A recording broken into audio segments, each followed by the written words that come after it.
Welcome back. As a part of this lecture, we'll try to understand a structured API execution at a high level.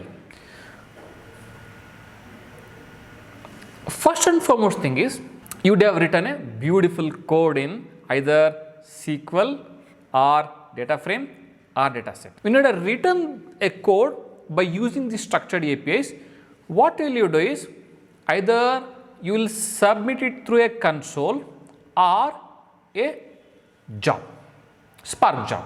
Once that is done, that will be passed on to a Catalyst optimizer. After that, what happens is Catalyst optimizer converts that into a logical plan as a part of that. Once that is done, that will be converted into physical plan. Then that physical plan is executed across the different executors in a cluster. So we have a user code which we have written that is submitted through a console or a submitted job, that is passed on to a Catalyst optimizer, that is converted into a logical plan, that is in turn converted into a physical plan.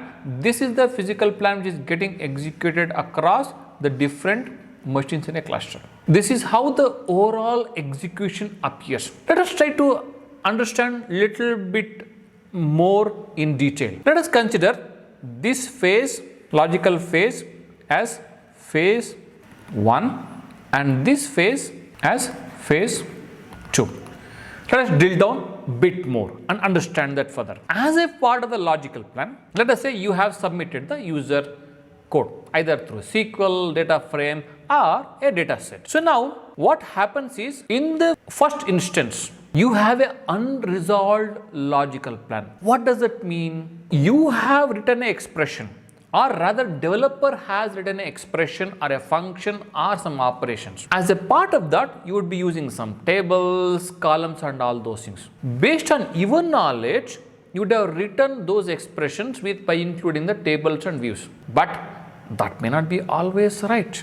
What is happening here is, Spark has a catalog which maintains the information about tables and also columns. I mean valid ones. Okay. So whatever the code you have submitted is compared with the tables and columns in the catalog, and if it is fine, then only it will be passed on to the next stage. An analyzer is analyzing all these things, whether the columns, tables, whatever you are referring in your code is fine or not. The moment all these things are resolved, means whether the table is what you are referring is right, the columns what you are referring is right, then it will become a resolved logical plan, because it is resolved. The resolved logical plan will go through a logical optimization through a Catalyst optimizer. This is the one which is doing the logical optimization. What essentially is happening here is, let us say you would have written multiple filters. If you remember, we would have already seen one example where we are trying to have some 3 to 4 filters. Even though we wanted some only 50 records, we have to go through so many records as a part of the earlier transformations. Now that doesn't make sense, right?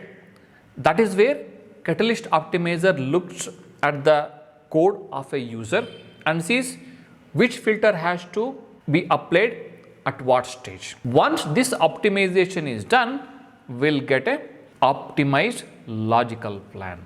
Isn't it good? Now that we understood the logical plan, how the unresolved plan is converted into optimized logical plan, let us go further. This is a phase 1 what we just looked at.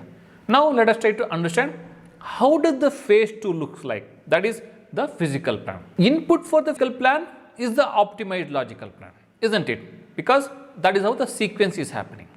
Now optimized logical plan, as a part of the physical planning, it produces multiple physical plans, like plan 1, plan 2, plan 3, by sequencing different operations and all those things in terms of RDD transformations and all those things. Now after that, what happens is, these plans which are already produced by a Spark are subjected to cost model analysis. What essentially is happening as a part of the cost model analysis is whether the plan, whatever you are having, is taking the least amount of time or not. For example, now, whatever the joints you have mentioned, is it mentioned properly or not?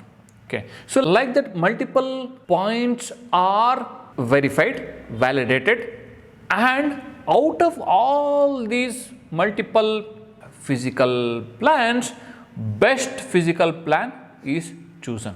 The best physical plan. After best physical plan is chosen, that is the one which is getting executed across the different executors in a cluster. Isn't it wonderful? We understood how the execution of structured API happens, right from user code till the execution of the code across the different executors in a cluster. Thank you.